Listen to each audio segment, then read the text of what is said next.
Hey guys, what's up? In this video, we're gonna compute the chi-square, right? And this question came in December 2018 BPC, that is your Bachelor in Psychology 004. So if you don't know about the chi-square and how to interpret their answer or how to compare their answer with the critical value, watch the whole video, right? So guys इस video में हम आपका compute का square करेंगे। ये question आपका दिसंबर 2018 में bachelor in psychology 004 में आ रखा है। अगर आपको का स्क्वायर निकालना नहीं आता है या फिर उसका इंटरप्रिटेशन निकालना नहीं आता है कि जो हमारा आंसर आया है उसे क्रिटिकल वैल्यू से कैसे कंपेयर करते हैं, तो इस वीडियो को जरूर देखें। और गाइज सबसे इंपॉर्टेंट बात, अगर आप हमारे चैनल पर नए आए हैं तो सब्सक्राइब करें और बेल आइकन को जरूर दबाएं ताकि फ्यूचर में आने वाली वीडियोस आपको सबसे जल्दी और आसानी से मिल सके। So this is caffeine shot. Let's get started.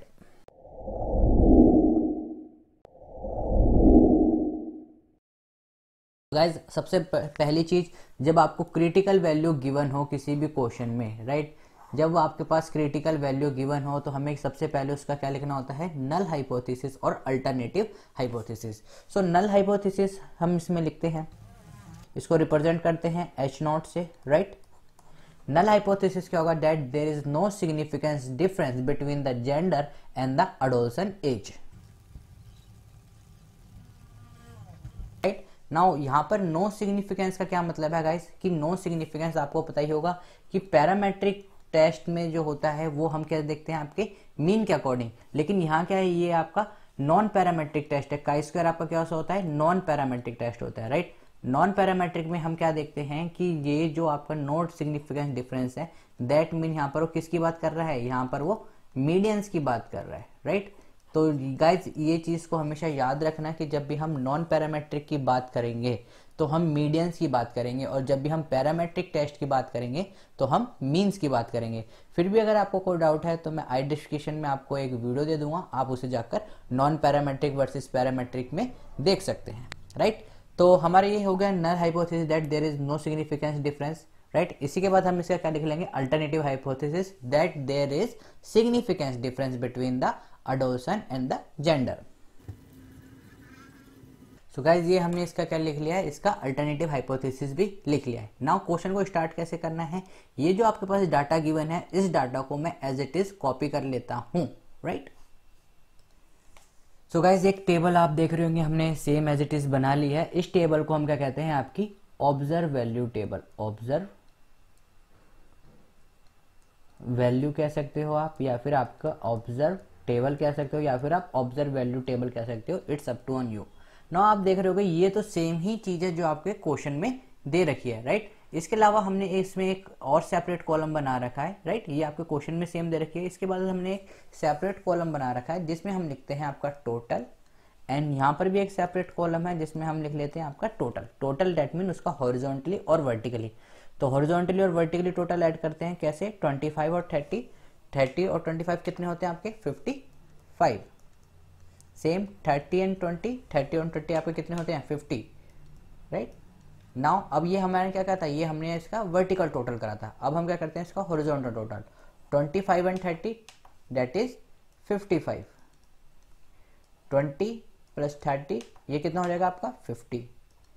Now जब आप काउंट करोगे 50 और 55 को तो आपके पास कितना आएगा 105। सेम उसी तरीके से आप 50 और 55 को काउंट करोगे यहाँ पर तो भी कितना आएगा आपका 105 आएगा।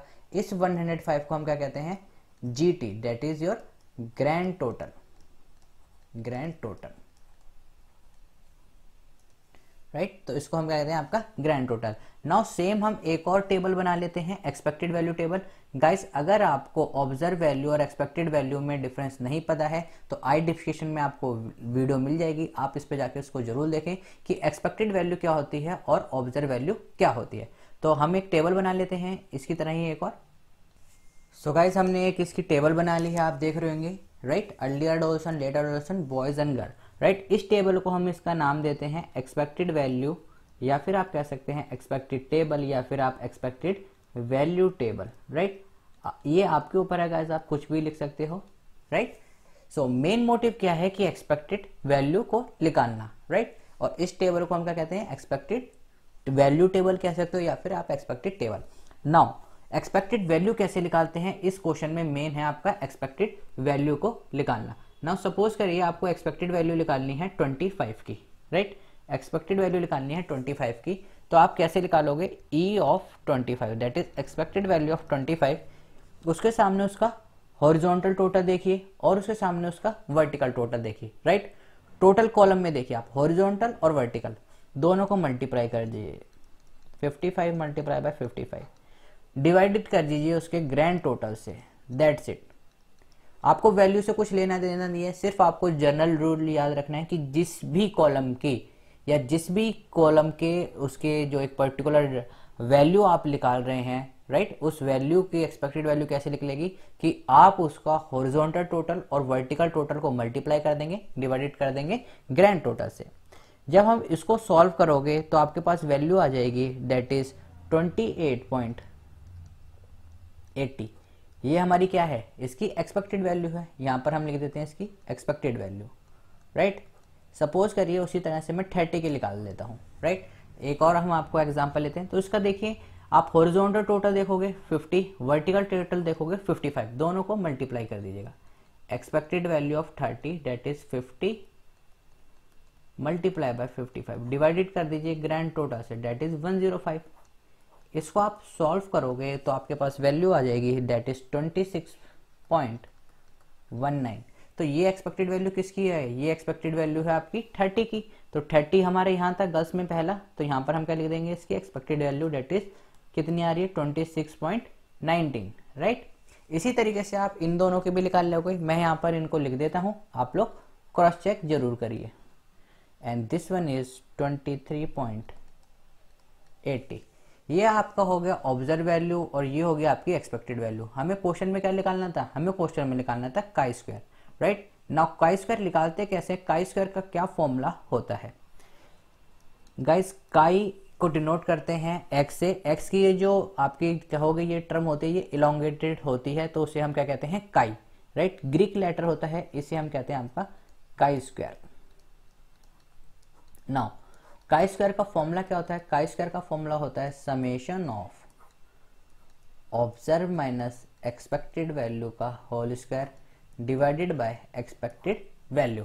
नाउ हमारे पास ऑब्जर्व वैल्यू है, हमारे पास एक्सपेक्टेड वैल्यू है, हमें क्या करना है, उनका डिफरेंस निकालना है। तो डिफरेंस निकालने के लिए हम लास्ट एक और टेबल बना लेंगे that is observe value, expected value, उनका डिफरेंस। हमें क्या चाहिए, उनका डिफरेंस का स्क्वायर चाहिए और डिवाइडेड किससे चाहिए, हमारा एक्सपेक्टेड वैल्यू से, राइट।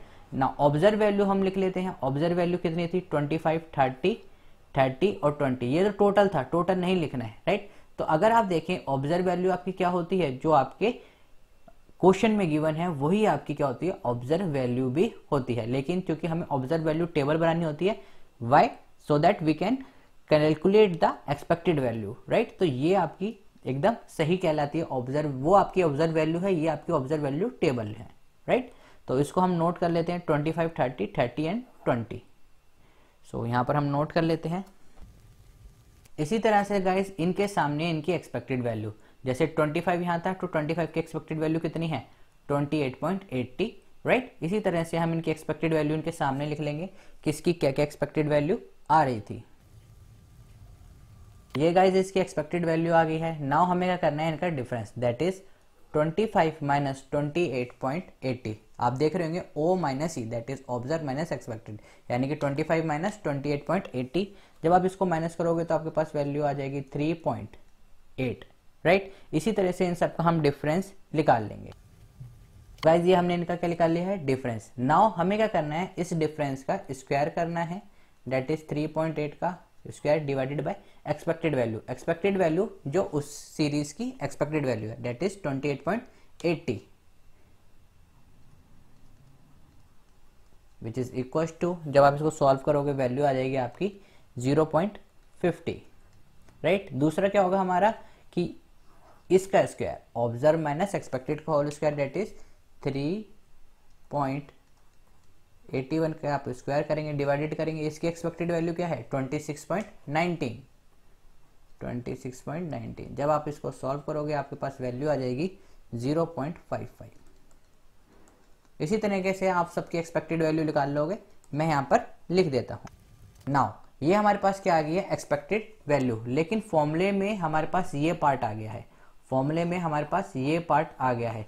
क्या हमें ये पार्ट चाहिए था, राइट, लेकिन इसके साथ हमें क्या चाहिए, उसका समेशन भी। तो हम क्या करेंगे, इसका समेशन कर लेंगे, दैट मीन इन सबको ऐड कर लेंगे। जब आप इन सबको ऐड करोगे तो आपके पास वैल्यू आ जाएगी 2.2, राइट। नाउ काई स्क्वायर हमारा क्या था, काई स्क्वायर हमारा था summation of observe minus expected का whole square divided by expected value, और इसकी वैल्यू कितनी आ रही है आपके पास, 2.2। तो काई स्क्वायर की यानी कि हमारे पास वैल्यू कितनी आ रही है, 2.2। तो ये तो हो गया हमारा काई स्क्वायर, राइट, कि हमारे पास काई स्क्वायर की कितनी वैल्यू आ रही है, 2.2। क्या यहाँ पर हमारा क्वेश्चन खत्म हो जाता है, नहीं, वाई, बिकॉज अगर आप क्वेश्चन में देखेंगे तो उन्होंने एक चीज दे रखी थी, right, that is your critical value. जब उन्होंने क्रिटिकल वैल्यू दे रखी है, राइट, सिग्निफिकेंस दे रखा है, दैट मीन हमारे लिए सबसे मेन पार्ट क्या है, आपके नल हाइपोथेसिस और अल्टरनेटिव हाइपोथेसिस को एक्सेप्ट या फिर रिजेक्ट करना, राइट। नाउ अब हम देखते हैं क्रिटिकल वैल्यू की। अगर मैं बात करता हूं तो ये 0.05 लेवल पे हमें गिवन है 3.841 और 6 पॉइंट समथिंग एट 0.01 पे, लेकिन जब मैं अपनी वैल्यू देखता हूं, मेरी वैल्यू तो आ रही है 2.2, राइट, ये मेरी वैल्यू आ रही है, तो मेरी वैल्यू तो इन दोनों वैल्यू से छोटी है, राइट। और मैंने आपको बता रखा है जब छोटी वैल्यू है दैट मीन क्या करते हैं हम, सबसे पहले मैं लोअर लेवल पे देखूंगा कि क्या है, 0.05 से भी मेरी वैल्यू क्या आ रही है, छोटी हो रही है। तो हम यहां पर कैसे लिखेंगे, राइट, देखते हैं, दैट इज काई कैलकुलेटेड, जो हमने कैलकुलेट करा है, काई कैलकुलेट है वो क्या है आपका, छोटा है किससे, काई स्क्वायर से, सॉरी, यहाँ पर काई स्क्वायर कैलकुलेटेड है जो छोटा है किससे, काई स्क्वायर क्रिटिकल से, क्रिटिकल जो आपको गिवन है, राइट, आपको पता ही चल रहा होगा काई स्क्वायर कैलकुलेटेड की वैल्यू कितनी है, 2.2। ऑब्वियसली ये किससे बड़ा है, 3 पॉइंट जितना भी आपको दे रखा है, कितना दे रखा है देखते हैं एक बार, 3.841, राइट, 3.841 से, राइट। तो ये तो सिर्फ मैंने आपको समझाने के लिए लिखा है, राइट, आपको सिर्फ पहले ये लिखना है। दैट मीन ये क्या इंडिकेट करता है कि we fail to reject the null hypothesis, we fail to reject null hypothesis, what does that mean, कि हमने क्या कर लिया है, उसे एक्सेप्ट कर लिया है, राइट, लेकिन हम कभी एक्सेप्ट नहीं लिखते, हम क्या लिखते हैं, या तो रिजेक्ट या फिर फेल टू रिजेक्ट, राइट। इस चीज का भी गाइस याद रखना, या तो हम क्या लिखते हैं, रिजेक्ट या फिर फेल टू रिजेक्ट, राइट। तो यहां पर हम क्या लिखेंगे, वी फेल टू रिजेक्ट, यानी कि हमने उसे क्या कर लिया है, नल हाइपोथेसिस को एक्सेप्ट कर लिया है। और जब हमारा नल हाइपोथेसिस एक्सेप्ट हो गया है, what does that mean, that there is no significance difference between the adolescent and the gender, right. तो इस तरीके से हमें पता चला है क्या, कि इसमें हमारा नल हाइपोथेसिस एक्सेप्ट हो गया है, लेकिन हम एक्सपेक्ट की जगह क्या लिखते हैं हम, कि fail to reject, fail to reject मतलब हम रिजेक्ट नहीं कर पाए हैं, राइट। सो गाइज ये था आपका काई स्क्वायर टेस्ट जो कि दिसंबर 2018 में आ रखा है। अगर आपको गाइज वीडियो पसंद आई है तो लाइक करें, शेयर करें और सब्सक्राइब करना ना भूलें। आपके कमेंट्स से हमें काफ़ी मोटिवेशन मिलती है, राइट। और अगर आपका कोई भी डाउट है किसी भी चैप्टर या किसी भी टॉपिक में, तो भी आप हमें कमेंट सेक्शन में कमेंट कर सकते हैं। आप हमारे साथ टेलीग्राम चैनल पे भी जुड़ सकते हैं, या फिर अपने डाउट्स को ईमेल एड्रेस में भी पूछ सकते हैं। सो गाइज मिलते हैं न्यू वीडियो में, तब तक के लिए stay home, stay safe, keep smiling, keep gathering lots of memory, have a great day and thank you all of you.